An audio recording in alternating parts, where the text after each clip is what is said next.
దేవునికి స్తోత్రం. ఇదివరకు నా సాక్షి విషయంలో కొన్ని మాటలు చెప్పడం జరిగింది. మొదటి భాగం, రెండవ భాగంలో కూడా కొన్ని విషయాలు మేము తెలియపరిచినాను. అయితే దేవుని యొక్క అపారమైన కృపను బట్టి ఈ దినం మళ్ళీ మూడో భాగం నేను చెప్పబోతున్నాను మీకు. మూడో భాగంలో కొన్ని విషయాలు మీరు శ్రద్ధగా వినండి. ఎందుకంటే ఇది దేవుడు చెప్పినటువంటి మాటలు నాకు హెచ్చరిక. నేను రక్షింపబడిన తర్వాత అపొస్తలుల కార్యం 1వ అధ్యాయంలో నేను ఒక 8వ వచనం చదువుకున్నాను. ఆ వాక్య ప్రకారంగా దేవుని హెచ్చరికలకి నేను విధేయత చూపించినాను. అక్కడ ఏం చెప్పినాడు ప్రభు? పరిశుద్ధాత్మ మీ మీదకి వచ్చినప్పుడు మీరు శక్తి నొందెదరు కనుక మీరు యెరూషలేములోను యూదయ సమరయ దేశములంతటను బోధిగంతముల వరకును నాకు సాక్షులయ్యుందురని వారితో చెప్పాను. ఈ మాట నాకు శిష్యులతో పాటు నాకు కూడా ప్రభు చెప్తున్నారు ఆయన పైకి వెళ్ళక ముందు. అందుకని ఈ భారంతో ప్రభు అంధకారంలో పాప బంధకాలలో మరణ బంధకాలు ఉన్నటువంటి వారు అనేక రక్షణ పొందాలి, అగ్నిలోంచి బయటికి రావాలి, చీకటిలోంచి బయటికి రావాలి, అనాత్మ నుండి వాళ్ళు దేవుని యొక్క ఆత్మకి విధేయులు కావాలి, ఆత్మ కలిగి ఉండాలనేటువంటి భారంతో ఈ విషయాలన్నీ చెప్పడం జరుగుతుంది. నేను రెండో భాగంలో చెప్పినాను. మా యొక్క సహోదరులు జిఆర్ లార్న్ కాకినాడ, ఆయన మంచి సేవకులైన ఆయన, మేము స్నేహితులం. తర్వాత ఆయన క్రీస్తుదాసు గారు అనేటువంటి ఆయనని తీసుకొని వచ్చి వాక్యం చెప్పటం, అక్కడక్కడక్కడక్కడ ఊళ్ళు తిరగటం, ఎడ్ల బండి మీదే మేము అప్పుడు ఈ కార్లు రిస్కాలు అప్పుడేమీ లేవు, కానీ మాకు ఎడ్ల బండి ఉండే, ఎడ్ల బండి మీద తిరిగి దాదాపుగా సుమారుగా చాలా గ్రామాలు తిరిగినాం, లెక్కన గుర్తు కాదు, కానీ చాలాగా పరిచయం చేసుకుంటూ వెళ్తా ఉన్నాం ప్రియులారా. అలా పరిచయం చేసేటప్పుడు లార్న్ గారు అంటే ఆ సంస్థ ఈ సంస్థ అని కాదు, కానీ అది ఎవరు వచ్చినా కానీ దేవుని యొక్క సేవకులు దేవుని బిడ్డలు వస్తే మాకు అంత చాలా ప్రీతిగా ఉండేది. అదే పెంతెకొస్తు వారు వచ్చేవారు, బాప్టిస్ట్ వారు వచ్చేవారు, అట్లాగే మా పరిచయం జరుగుతూ ఉండేది. కనుక ఇప్పుడు ఈ పరిచయం లార్న్ గారు మేము పరిచయం చేసేటప్పుడు నాకు అక్కడ చాలా కొంత బలహీనత అయింది, అనారోగ్యం. ఆ అనారోగ్యంలో దేవుని యొక్క అపారమైన కృపను బట్టి నేను ఇంక ఇది బయట చూడలేదు, కానీ ఒక రాజమండ్రిలో ఒక హాస్పిటల్ ఉంది, పెద్ద హాస్పిటల్. డాక్టర్ చిరేన్ గారని అక్కడ పరిచయం చేసేవారు. ఆయన అప్పుడు ఆ దినాల్లో వాడల్లో వెళ్ళి అమెరికా వెళ్ళి పరిచయం చేసే టైంలో అందరిలో ఒక ఆయన చాలా శ్రద్ధతోటి ఎంతో ప్రేమతోటి ఎట్లాగని చెప్పి అది ఎముకల్లో ఉండేది నా చర్మం, అట్లాగ అయిపోయినాను పరిస్థితి అంతా కూడా. ఆ టైంలో ఇంక నేను నాతో చెప్పలేదు, కానీ మా పెద్దవాళ్ళతోటి ఈ రహస్యాన్ని అందరూ కూడా చెప్పుకొచ్చాడు ఆయన. ఇంక కొద్ది రోజులు 20 రోజులు నెల కంటే ఎక్కువ బ్రతకడు ఈయన. ఈ అబ్బాయి మీరు ఆయన అబ్బాయితో అన్నది కానీ ఉన్న 10 రోజులు జాగ్రత్తగా చూసుకోండి అని చెప్పి ఆయన చెప్పుకొచ్చాడు. ఆ తర్వాత వీళ్ళు శ్రద్ధగా చూసేవారు, కానీ విచారంగా ఉండేవారు మా తల్లిదండ్రులు కూడా ఆ పరిస్థితుల్లో. ఆ సమయంలో ఒక పెంతెకొస్తు పాస్టర్ గారు యేసుదాస్ అని మా ఇంటికి వస్తుండేవారు, ఎప్పుడు పరిచయం చేస్తుండేవారు. ఏ దేవి సేవకులు వచ్చినా కానీ ఎక్కువగా మేము ఆహ్వానిస్తూ ఉండేవాళ్ళం. ఆయన మా ఊరికి దగ్గరే ఒక గ్రామం ఉంది జగంపేట అని, అక్కడి నుంచి వస్తూ ఉండేవారు. ఆయన ఉపవాస ప్రార్థన పెట్టినారు. ఉపవాస ప్రార్థన పెట్టి మీరు ఓసారి ప్రార్థన రాగలుగుతారా, మీకేం తొందర లేదు, అన్ని ఏర్పాట్లు నేను చేస్తాను మీ పరిస్థితిని బట్టి అని చెప్పి కొంచెం రిక్వెస్ట్ చేశారు. సరే వస్తామని చెప్పాము. ఎడ్ల బండి కట్టించుకుని ఆ ప్రార్థన మేము కూడా వెళ్ళినాం. లక్ష్మీవారం నాడు సాయంత్రం నుంచి శనివారం సాయంత్రం వరకు, ఆదివారం ఆరాధనతో ముగింపు అయిపోవాలి అక్కడ. కనుక నేను అప్పటికి సుమారుగా ప్రియులారా ఈ శత్రు శోధనలు ఎలా జరిగినాయి అంటే నేను చెప్పినాను ముందు. రెక్కలు కట్టుకొచ్చేవాడు, కొన్ని వందల దీపాలతోటి మా బెదిరించి అయినా చేసినాడు, కానీ దేవుడు వాడిని కాల్చేసినాడు. నా పక్షంగా దేవుడు గొప్ప కార్యం చేసినాడు. అది అలాంటి ఎన్నో ఊహించలేము మనం. కనుక ఇప్పుడు ఆ కార్యం జరిగిపోయిన తర్వాత ప్రార్థనకి వెళ్ళినాం. లక్ష్మీవారం సాయంత్రానికి వెళ్ళినాం, శుక్రవారం ప్రార్థనలో ఉన్నాం. నాకు మాటలు రావు, పాటలు పాడలేను, ప్రార్థన చేయలేను. అలా మౌనంగా గోడకు చేపడి కూర్చుంటాం, వింటాం, చెబుతూ వింటాం, కన్నుతో చూడటం, అంతవరకే. అంతవరకు ఆ పైన ఏం చేయటానికి అయ్యేది లేదు. ఆ పరిస్థితుల్లో చనిపోతానేమో అని చెప్పి వీళ్ళు గుసగుసలు ఆడటంలో మా పెద్దవాళ్ళు అర్థం చేసుకున్నాను, కానీ నాతో క్లియర్గా చెప్పలేదు. చనిపోతామని అనుకుంటే ఎంత సంతోషం, ప్రభు దగ్గరికి వెళ్ళిపోతాం మనం, అది ఆనందమే. కానీ మా వేరే విధానంగా చెంత ఏముండేది కాదు. దేవుని దగ్గరికి వెళ్ళిపోతాం, మన రాజ్యం వెళ్ళిపోతాం, మహిమలోకి వెళ్ళిపోతాం అని చెప్పి అట్లా ఉండేది. ఎందుకంటే అంత ముందు కూడా దేవుడు ఒకసారి కష్టాల్లో పరిస్థితుల్లో కొన్ని సందర్భాల్లో పరలోకం తీసుకెళ్ళటం, అక్కడంతా మేమంతా చూపించటం, ఆదరించటం ఎన్నో 2-3 సార్లు జరిగినాయి అంతకుముందు. ఆ ఆనందమే తప్ప వేరే ఏమి చింత ఉండేది కాదు నాకు. అయ్యో మనం ఇలా ప్రభుని నమ్ముకున్నాం కదా, ఇలాగైపోతే ఎట్లాగానే తలంపే నాకు ఉండేది కాదు ప్రియులారా.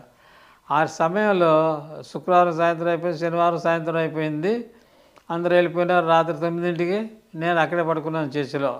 చర్చ్ అంటే చిన్న తాటాకులు చర్చ్ అది, ఒక 50 మంది పెట్టేవారంతా అక్కడ పడుకున్న తర్వాత నిద్ర పట్టిన తర్వాత ఒక వ్యక్తి వచ్చినారు. ఆ వ్యక్తి అట్లాగా ఏం చేసినారంటే, ఆ వ్యక్తి యొక్క రంగు ఏంటంటే ఏం రంగు అని చెప్పలేం, విభూతి కలర్గా ఉండేది ఆ వ్యక్తి దేహం. సుమారుగా 6 అడుగుల పైన ఉండేది. 6 అడుగుల కంటే కొంచెం హైటే ఇంకేనా ఆయన. విభూతి కలరు, బట్టలు లేవు, దిగంబరి కాదు, ఈ రెండు కూడా కాదు. అట్లా కనిపిస్తున్నారు. నీకు ఆరోగ్యం అవసరం కదా అన్నారు. అవునండి అయ్యా, నేను స్వప్నంలోనిది. ఇప్పుడు శనివారం రాత్రి, ఆ డేట్లంటే ఇప్పుడు నాకు గుర్తులేదు, కానీ అప్పుడు నాతో రమ్మన్నారు. నన్ను అక్కడ బయటికి తీసుకెళ్ళారు. ఎక్కడికి? ఒక పెద్ద మైదానం మీద తీసుకెళ్ళారు. ఆ మైదానం అంటే భౌతికం కాదు, అది భూలోకంలో ఎక్కడ ఉండదు. అది విభూతి కలర్గా ఆయన దేహం ఏ కలర్ ఉందో ప్రియులారా, అదే కలర్ ఉండేది ఆ స్థానం కూడా. అక్కడి నుంచి ఒక 2 నిమిషాలు నడిచిన తర్వాత మళ్ళీ ఒక రెండో మెట్టు ఎక్కించారు.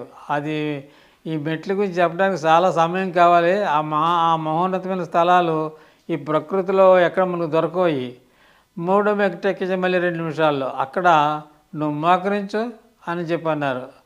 అది 1958లో జరిగిన విషయం ప్రియులారు. ఇది నేను మోకరించింది, ఇదంతా స్వప్నంలో జరిగిన విషయం ఇదంతా.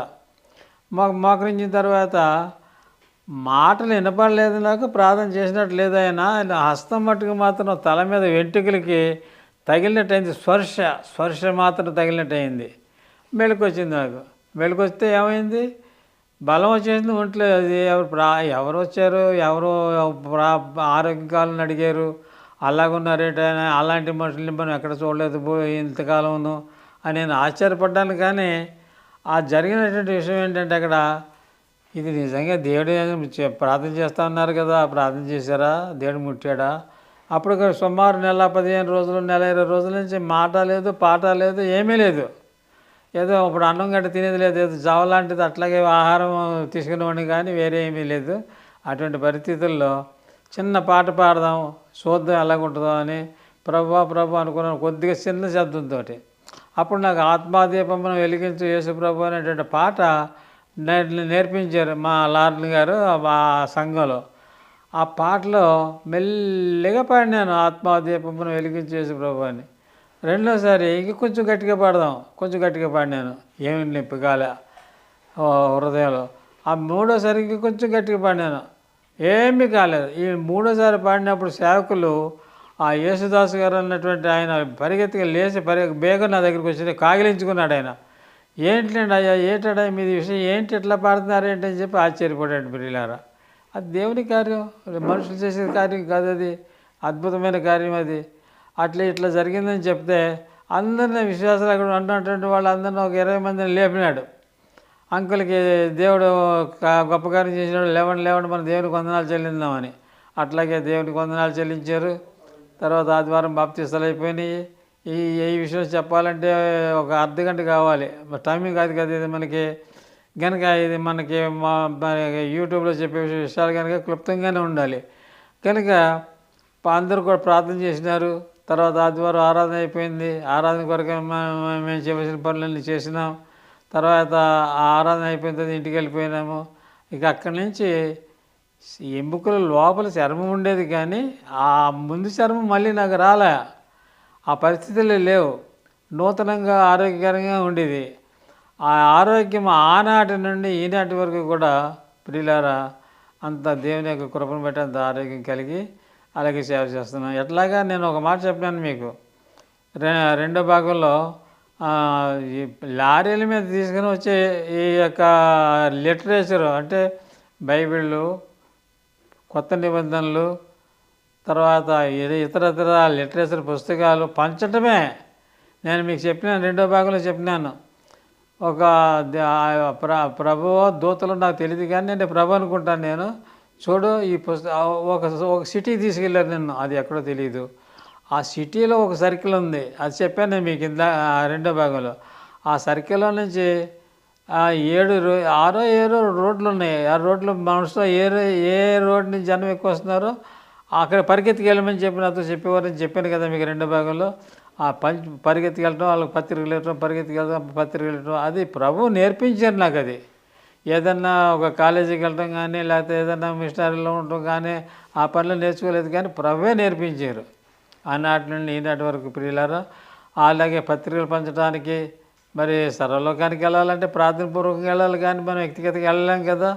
అందుకని ప్రార్థనపూర్వకంగానే నేను వెళ్ళి ఆ పత్రికలు కూడా పంచడం, ఈరోజు కూడా పంచడం. ఈరోజు కూడా లారీని ఇంకా నాకు 5 నెలలు 6 నెలలు అయింది, మళ్ళీ ఒక లారీ తెచ్చి మెయిన్ లారీ, అది ఇంక చర్చలోనే ఉంది. ఈ దినాల్లో కూడా మనకి ఈ ఏ రాజకీయం ఏ పరిస్థితులు ఉన్నప్పటికీ కూడా ఆ పత్రికలు పంచడం నాకు ఒక ఆనందం ప్రియులారా. కనుక ఎంతో సంతోషకరమైనటువంటి విషయం.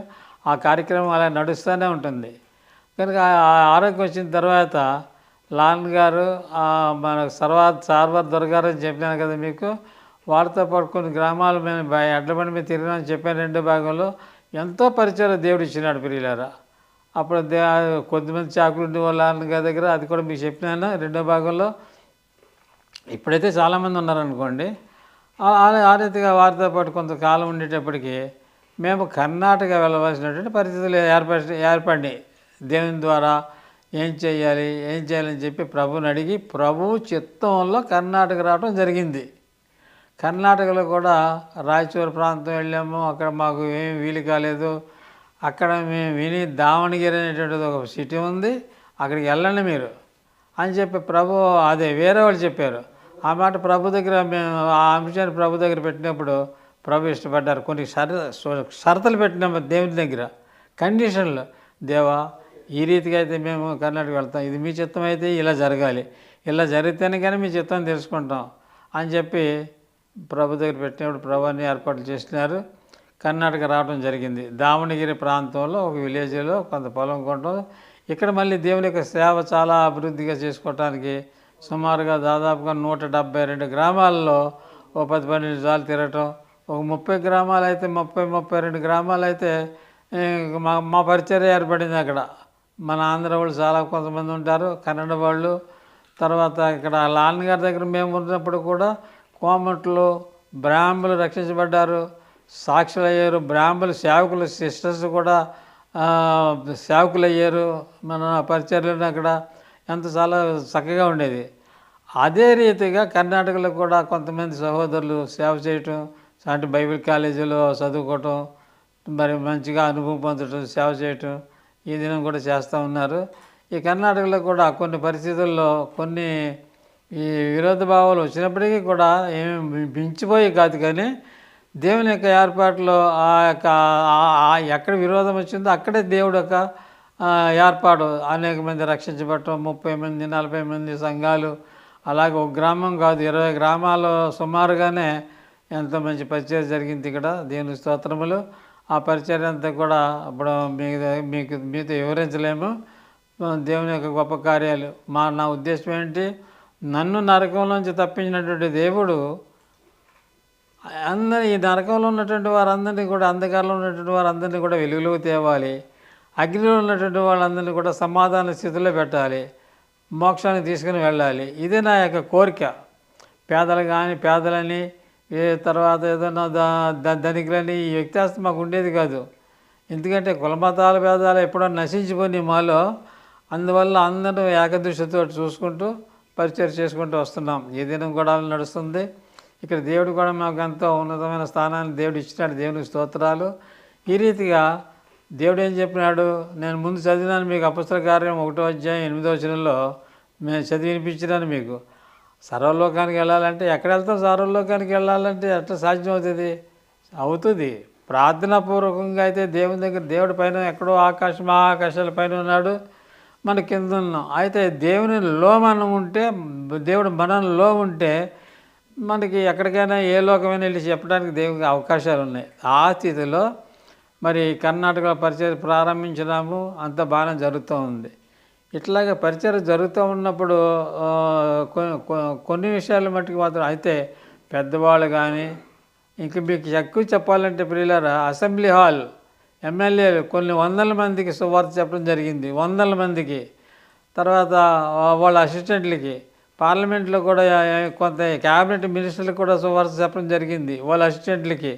అలాగే ఎంపీలు, ఎమ్మెల్యేలు ఎంతోమంది దేవునికి వాక్యం వినటం, ఇచ్చిన కరపత్రాలు ప్రేమతో తీసుకోవటం, నవ్వటం, చెప్పిన మాటలు విని చూస్తామయ్యా పేపర్ చూస్తామయ్యా మేము కూడా ఎరగాలని చెప్పి ఒక స్నేహితుడు ఎంపీ వాళ్ళ కుటుంబంలో అందరూ కూడా ఈ సువార్త ఈ పత్రిక చదవటం. అయితే అందులో ఇద్దరు రక్షణ పొందినారు. ఒక ఒక అమ్మాయిలు, ఇద్దరు అమ్మాయిలు. వాళ్ళు ఇప్పుడు బెంగళూరులో ఉంటారు. ఐఆమ్ క్రిస్టియన్ చెప్పి ధైర్యంగా చెప్తారు వాళ్ళు సాధువుల ముందు, మఠాధిపతులు, పీఠాధిపతులు. కనుక నేను ముందు చెప్పినాను మీకు ఫస్ట్ భాగంలోనే మా మొట్టమొదటి సువార్త చెప్పినటువంటి వ్యక్తి ఎవరంటే శృంగేరి ఋషికేశ స్వామీజీ. ఆయన సువార్త విని సంతోషంతో దేవుడిని దీవించిన కాకని చెప్పి ఆయన కూడా ఒక హెచ్చరిక ఇచ్చినాడు. ఆ రీతిగా నేటి వరకు కూడా సువార్త చెప్పడానికి ఏం తొందర లేదు. సువార్త మాకు బాగానే జరుగుతూ ఉన్నది. ఈ పరిస్థితుల్లో ఉంటుండగా ఇక్కడ దావణగిరి వచ్చిన తర్వాత నేను చెప్పిన రెండో భాగంలో మీకు మాకు కుమార్తె, ఆమె పరిస్థితులు ఎలాంటివో, ఆమెకి దేవుడు ఎలాంటి ఆరోగ్యం ఇచ్చినాడో, తర్వాత పేరు పెట్టిన దినం నాన్నగారు పేరు పెట్టినారు, సర్వర్ దొరగారు వాక్యం చెప్పినారు, ఎస్టీఆర్ రాణి అని పెట్టినారు. ఆ ఎస్టీఆర్ రాణి అనేటువంటి మాట పైన ఉండేటువంటి మర్మాలు ఎన్నో బోధించినారు వాక్యంలో ఇద్దరు కూడాను. ఎంత సత్యం మాకు ఆ అమ్మాయి కాన్వెంట్లో చదువుకోవడం జరిగింది, అన్నీ జరిగినాయి. ఆ అమ్మాయికి 2 సంవత్సరాల 5వ నెలలో మళ్ళా తిరిగి వేరే గ్రామం వెళ్ళవలసి వచ్చింది. ఎక్కడ ఆంధ్రలో ఉండగానే అక్కడ కాకినాడ దగ్గర పెద్దాపురం తాలూకాలో ఇప్పుడు మేము ఉండగానే చెప్పాను కదా, అప్పుడు ఉండగప్పుడే ఒక యాక్సిడెంట్ జరిగింది. మా భార్య అమ్మ కూతురిని తీసుకుని ఎవరో అన్ని పేర్లు వద్దు కానీ బలహీనంగా ఉన్నారు మా బంధువులు, చూసి వస్తామని చెప్పి వెళ్ళినారు. తిరిగి మన్నాడు వస్తున్నారు. రాజమండ్రి నుంచి విశాఖపట్నం వెళ్ళేటటువంటి ఒక బస్సు ఎక్కినారు. అది రాజానగరం అనేటువంటి ఒక గ్రామం దగ్గరికి వచ్చేసరికి యాక్సిడెంట్ అయింది. అందరూ పడిపోయారు. అక్కడ పడిన వాళ్ళు ఎవరూ లేరు. మా గ్రామస్తుడు కూడా ఒక ఆయన ఆదినారాయణ అని ఒక ఆయన దెబ్బలు తగిలిన చేతికి ఇంటికి వచ్చేసాడు. అందరూ మా భార్యకి కూడా దెబ్బ తగిలింది కుడి చేతికి. వీళ్ళందరినీ దెబ్బలు తగిలిన వాళ్ళందరినీ రాజమండ్రి ఆసుపత్రిలో పెట్టేసినారు, గవర్నమెంట్ ఆసుపత్రిలో. అటువంటి పరిస్థితుల్లో నా కుమార్తె 2 సంవత్సరాల 5వ మాసంలో, ఇన్ని రోజులు కాదు కానీ 5వ మాసంలో అస్సలు దెబ్బ తగలనటువంటిది ఏ కాలు కానీ, చేతికి కానీ, తలకు కానీ ఏమి నొప్పి లేకుండా ఉన్నటువంటి నా కుమార్తె ఒకతే. అప్పుడు నేను రెండో భాగంలో చెప్పాను మీకు, 18 సంవత్సరాలు ఆసుపత్రి ఏంటో తెలియదు, మందులు ఏంటో తెలియదు, దేవుడు అలా కాపాడుకుంటూ వచ్చినట్టు నేను రెండో భాగంలో కూడా మీకు చెప్పాను. ఆ రీతిగానే దేవుడు కాపాడుకుంటూ వచ్చినాడు. తర్వాత ఆ కుమార్తె యొక్క వివాహ విషయం వచ్చేటప్పటికి మాకు ఇక్కడ కర్ణాటకలో మరి ఎంతోమంది వస్తూ ఉండేవారు, వెళ్తూ ఉండేవారు స్నేహితులు. తర్వాత మన ఆంధ్ర సొంత మాకు చుట్టుపక్కల ఉండేవారు ఎక్కువగాను. కొంతమంది వ్యవసాయ దృష్టిలో వచ్చి వారు మా వివాహ విషయంలో మీ కుమార్తెను మాకు ఇవ్వండి, మేము పెళ్లి చేసుకుంటాం, మాకు మీరు కట్టాలు ఇవ్వద్దు, మీ ఆస్తి అంతా పెట్టుకుని మీరు ఏమైనా చేసుకోండి అని చెప్పి సంతోషంగా చెప్తూ ఉండేవారు. అయితే అప్పుడే ఆ రోజుల్లో కోట్ల ఆస్తి వాళ్ళకి అలాంటి పెద్ద పెద్ద వ్యక్తులు కూడా వచ్చి మా ఇంటి దగ్గర కూర్చొని వెళ్తుండేవారు. ఒక నెలలో ఒక ఏప్రిల్ మాసము తర్వాత నేను చెప్తాను, అది సంవత్సరం. ఆ నెలలో ఒక మీటింగ్ పెట్టుకున్నాం మా కాంపౌండ్లో, మా ఇంటి ముందు కాంపౌండ్లో ఒక మీటింగ్ పెట్టుకున్నాం. అక్కడ ఇల్లు మంచి ఇల్లు కట్టుకున్నామని చెప్పి మీకు రెండో భాగంలో చెప్తున్నాను. ఇక్కడికి వచ్చిన తర్వాత కూడా ఒక మంచి ఇల్లు కట్టుకోవడం జరిగింది. ఆ కాంపౌండ్లో సహోదరులు అమృతరాజు గారు, సహోదరు జీజాన్ గారు అని మంచి సేవకులు ఉండేవారు మాకు ఇక్కడ. ఆ సేవకులు ఇప్పుడు నాన్నగారు కూడా మనకి కర్ణాటక వచ్చి మాతో పరిచయం చేసినారు. అయితే 3-4 సార్లు వచ్చిన తర్వాత కాకినాడకి దావణగిరికి చాలా దూరం అయిపోయింది బ్రదర్. ఏం చెయ్యాలి? ఎట్లాగని మీరే కొనసాగించాలి. అక్కడ పరిచర్య పాడైపోతుందని చెప్పి ప్రాధాన్యత పడి సరే అని చెప్పి మేము సలహా ఇచ్చిన తర్వాత ఎప్పుడైనా రావటం జరిగేది, కానీ మామూలుగా వచ్చేవారు కాదు. ఇక్కడికి వచ్చిన తర్వాత కూడా మాకు ఎంతోమంది సేవకులు, బాప్టిస్ట్ వారు కానీ, పెంతెకోస్తు వారు కానీ, ఇతర వాళ్ళు మాకు ఎంత పరిచయం అయ్యారు. పెద్ద పెద్ద వాళ్ళంతా కూడా వాళ్ళే వస్తూ ఉండేవారు ఇక్కడికి. కనుక ప్రియులారా, ఈ రీతిగా మళ్ళీ మేము స్టార్ట్ చేసేటప్పటికి వర్షం టపా టపా టపా షాంపియన్ మీద పడతా ఉన్నాయి. బయటకు వచ్చిన ఏంటి శబ్దం అవుతుందని ఒక షామియా, పెద్ద మీటింగ్ షామియాను, ఒకటి వంటకే భోజనాలు చేసేదానికి, తర్వాత 22 షామియానాలు 22 జిల్లాలకి 22 టపా టపా టపా సైడ్ వాళ్ళు కట్టేసిన అన్నింటికి కూడా సైడ్ వాళ్ళు ఉన్నాయి, పడతా ఉన్నాయి. ఇదేంటి దేవా, నువ్వు చెప్తేనే కదా మేము చేసేది, మా పని కాదు కదా, మా కొరకు కాదు కదా దేవా, నీ ప్రజలు నశించిపోతున్నారు దేవా, అగ్నిలోంచి బయటికి రావాలని ఆశతోటి ఈ ఏర్పాటు చేసినాం. మీరు ప్రేరేపించారు కదా ప్రభా. ఇంతవరకు కూడా ఈ 27 షామియానాలకి కూడా ఒక మినీ లారీ వచ్చింది అక్కడికి, అది వేసి వెళ్ళిపోయింది ఆ లారీ. ఏంటి ప్రభా ఇది ఇలా చేస్తే ఎట్లా ప్రభా? ఆ షామియాన బట్ట తడవలేదు, ఇంకా తుపాలు పడుతున్నాయి కానీ ఇంకా బట్ట తడవలేదు. ప్రియులారా, దేవుడు గొప్పవాడు, సృష్టికర్త. యెహోవా దేవుడు ప్రేమించినాడు, కుమారుడు ఇచ్చినాడు, యేసుక్రీస్తు ప్రభువుని ఇచ్చినాడు, గొప్ప రక్షణ ఇచ్చినాడు ఆయన బలి రక్తం ద్వారా. ఆయన పని ఇది. ఆయన రాజ్యం కొరకు ప్రయాసపడేటువంటి ప్రయాసం అంది. అంటే మనకి ఇది ఒక పరలోక వ్యవసాయం. రైతులకు తెలుస్తుంది వ్యవసాయం పరలోక వ్యవసాయం కనుక ఈ వ్యవసాయంలో మనం ఏం సంపాదించుకుంటాం, ఇట్లా వర్షం వస్తే ఎట్లాగే ఎవరు వస్తారు పొద్దుట అక్కడికి. ఆ రాత్రికి వచ్చినటువంటి వాళ్ళు, ప్రయాణంలో ఉన్న వాళ్ళు ఆగిపోయినారు. ఎక్కడికక్కడే వర్షాలు. ఎలాంటి వర్షాలు? రోడ్లు ఎక్కడికక్కడ శుభ్రం కంప్లీట్గా తెగిపోయినాయి, ట్రైన్లన్నీ ఆగిపోయినాయి.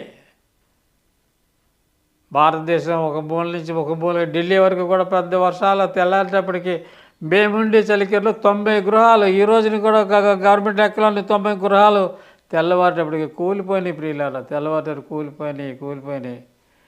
ఏంటి ప్రభా అని చెప్పి అడిగినప్పుడు ఆ టపా టపా టపా అనేది ఆగిపోయింది. ఏమైపోయింది? వర్షం ఆగిపోయింది. టపా టపా టపా అని వర్షం ఆగిపోయింది. ఎక్కడ ఆగిపోయింది? 10 ఎకరాల్లోనే. భారతదేశం ఏమైపోయింది? దేశం కంప్లీట్గా మునిగిపోయింది. రోడ్డులు లేవు, చెరువులన్నీ 7,000 చెరువులు మొత్తం భారతదేశం ఇండియాలో తెగిపోయిన చెరువులు ఈరోజు పేపర్లో ఉన్నాయి, గవర్నమెంట్ పేపర్లో ఉన్నాయి, గవర్నమెంట్ ఆఫీసులో ఉన్నాయి.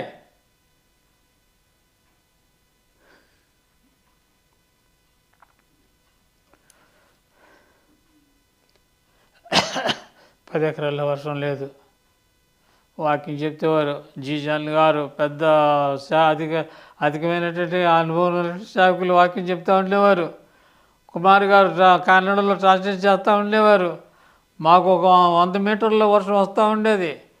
అడుగుల లోతు నీరు గట్ల పక్క నుంచి వెళ్ళిపోతూ ఉండేది. మా జామీన్లో వర్షం లేదు, టపటపాలు లేవు, వర్షం లేదు, ఏమీ లేదు. ఎక్కడ? భారతదేశంలో మునిగిపోయింది దేశం అంతా కూడా. ఒక ఢిల్లీ చుట్టూ ఉన్నటువంటి ఒక 50 కిలోమీటర్ల దూరంలో ఒక పర్వతాల మీద అక్కడక్కడ గాలి తక్కువ, కానీ వర్షం అంతా మొత్తం ఇండియా అంతా మునిగిపోయింది. ఎవరి గారి మీది?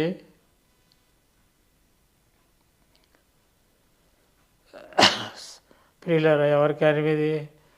పంచభూతాలు నిర్మాణం చేసే మహాకాశాలని, సూర్యచంద్ర నక్షత్ర మండలాలని, వాయుమండలం, మేఘమండలాలని నిర్మించినటువంటి దేవుడు, భూమికి పునాది వేసిన దేవుడు, సముద్రాలకు పునాది వేసిన దేవుడు చేసినటువంటి కార్యం 10 ఎకరాలు.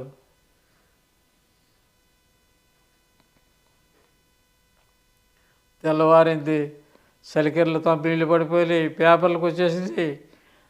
తర్వాత ప్రయాణానికి ప్రార్థనకు బయలుదేరిన వాళ్ళు అక్కడ ఆగిపోయారు. బస్సులు లేవు, ట్రైన్లు లేవు. అంతా 600 మంది మేము వేసుకుంటే వచ్చినటువంటి వాళ్ళందరూ కలిసి దాదాపుగా 350 మంది వచ్చారు, సిద్ధపడ్డారు. తెల్లవారితేప్పటికి ఒక వ్యాను, ఒక ట్రాక్టరు, ఎవరు ట్రాక్టర్లు రావాలి, కొద్ది వయసు అయినటువంటి వాళ్ళు వ్యాన్లో రావాలి.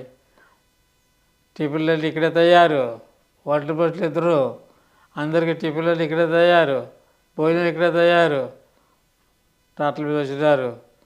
భోజనం చేస్తారు, టిఫిన్ చేస్తారు, 9 గంటల మీటింగ్ స్టార్ట్ చేసినాం. వర్షం వస్తూ ఉండేది, ఉరుములు, మెరుపులు, ప్రళయం. అలాంటి పరిస్థితుల్లో ఆ మీటింగ్లో దేవుడు తన కృపను అనుగ్రహించి, ప్రియులారా, ఈ విషయం మీరు చెప్తారు. పెద్ద పెద్ద సేవకులు నిన్ననే కూడా మేము కొన్ని విషయాలు మేము మాట్లాడుకున్నాం కనుక, ప్రియులారా, అలాంటి పరిస్థితుల్లో వర్షం ఆగిపోయింది, దేవుడు ఆఫ్ చేస్తున్నాడు. కర్ణాటక రాష్ట్రం అంతా కూడా 22 జిల్లాలు, 41,000 గ్రామాల్ని దర్శిస్తానికి ప్రభు సహాయం చేస్తారు. ఎంత గొప్ప కార్యం ప్రియులారా, ఇది ఎంత గొప్ప కార్యం. మనం చేయగలవా? 8 కోట్లుంటే మన స్టేట్ అంతా తిరిగి చేయగలుగుతాం. ప్రతి గ్రామం గురించి మనకు సాధ్యం కాదు. ఆ రీతిగా ఎన్నో గొప్ప కార్యాలు చేసినాడు దేవుడు. అది ఒకటి కాదు, నేను ముందు చెప్పాను మీకు, చర్చ ముగించే వరకు 2 సంవత్సరాలు వర్షం లేదు. 3 దినాలు ప్రార్థన అయ్యే వరకు, ప్రార్థన ముగించే వరకు కర్ణాటక రాష్ట్రం గురించి వర్షం లేదు. ఎవరు చేశారు ఈ కార్యం? దేవాది దేవుడు, సృష్టికర్త, ఆత్మస్వరూపి, సర్వశక్తిమంతుడు, సర్వజ్ఞాని, అగమ్యమైన మహా వెలుగు ఆయన ఈ గొప్ప కార్యాలు చేసినాడు. ఈయన 22 జిల్లాలకి, అప్పుడు మాకు 22 జిల్లాలు కర్ణాటక, ఇప్పుడు 32 కానీ ఆ జిల్లాల పరిచయం పూర్తి అయ్యే వరకు కూడా చిరుగు పడలేదు. చలికెల గ్రామంలో తెలిసిపోయింది. చలికెల సస్యక్షేత్రం 10 ఎకరాల్లో వర్షం లేదు. దాని గురించి ఎవరో వచ్చినారట, యేసుప్రభు ప్రార్థన చేస్తారట, అక్కడ వర్షం లేదు. ఏంటిది? పెద్ద వాళ్ళందరూ కూడా ఆ యొక్క రైతుల గెస్ట్ హౌస్లకు చేరుకుంది. 4 కార్లు, ఒక పెద్ద వ్యాన్. శనివారం అయిపోతుంది, మేము ముగించేస్తాం, 1 గంట ముగించేస్తాం. శనివారం సాయంత్రానికి ఎవరి స్థలాలకు వాళ్ళు వెళ్ళిపోవాలి. ఎంతో కూరగాయలు మార్కెట్ చేసుకుని, దావణగిరి సిటీలో మార్కెట్లో అంతా మార్కెట్ చేసుకుని ఎంతో పట్టుకెళ్ళాం. ఒకటి వాడలేదు. కారణం ఏంటి? చలి. 3 పూటలు మటను కూరగాయలు తిని అక్కడ ఆగలేరు. చలి ఉడిగిపోయేది. ఉడుగుతానే ప్రార్థన చేసేవారు. ఉడుగుతా చేసిన ప్రార్థన ప్రతిఫలం ఉంటుందని చెప్పి మనకి దేవుడు కూడా చెప్పినాడు వాక్యంలో. కనుక ఆ రీతిగా 3 పూటలు ఒక వ్యక్తి టాటా తీసుకెళ్ళటం, మటన్ తీసుకురావటం, మొత్తం 300 చిల్లర మందికి కూడా 3 పూటలు, 5 పూటలు మొత్తం. శనివారం ఒక పూట, శుక్రవారం 2 సార్లు, లక్ష్మీవారం 2 సార్లు, 5 పూటలు మొత్తం ఉత్తి మటనే ప్రియులారా. బుధవారం రాత్రి మామూలు కూరగాయలే. దేవుడు గొప్ప దేవుడు, సృష్టికర్త గొప్ప దేవుడు. ఆయనకు అసాధ్యమైనది ఏదీ లేదు. నిన్ను రక్షిస్తానికి నిన్ను కూడా ప్రేమిస్తున్నాడు. నువ్వు ప్రేమించబడ్డావా? దేవుని స్తోత్రాలు. ఆయన కుమారుడిగా కుమార్తె ఉన్నావా? దేవుని స్తోత్రాలు. ఒకవేళ లేవా? నరకానికి వెళ్ళొద్దు. ఆయన యుగాలు అగ్నిలోకి వెళ్ళొద్దు. నీవు దేవుని యొక్క శాంతి సమాధానములతో కూడిన రాజ్యానికి నువ్వు వెతుక్కో. నువ్వెవరో నిన్ను తెలుసుకో. నూతన జన్మ పొందు. పాపకర్మ, పాపాత్మ, పాప సంభవ, కృపయాదేవ శరణగత, ఆయన కృపను కోరుకో. పాపం నుంచి విడుదల పొందు. పాప మండలాల నుంచి విడుదల పొందు. దేవుని రాజ్యానికి నువ్వు వాసుడు కమ్ము. శాశ్వత రాజ్యం, శాశ్వతమైనటువంటి స్థానం అది. అక్కడికి మనం అందరూ వెళ్ళాలి ప్రియులారా. కనుక ఇప్పుడు ఈ పాట ముగిస్తున్నాం మళ్ళీ. కనుక మనకి ఇంకా ఇప్పుడు ఇది 3వ పార్ట్, 3 పాటలు అయిపోయినవి. 4వ పాటలు ఇంకా మీకు 4 పాటలు మీకు దేవుడు చేసిన అద్భుత కార్యాల గురించి మేము హెచ్చరిస్తాము. మీరు వినండి, పరీక్ష చేయండి, ప్రభుని నమ్ముకోండి.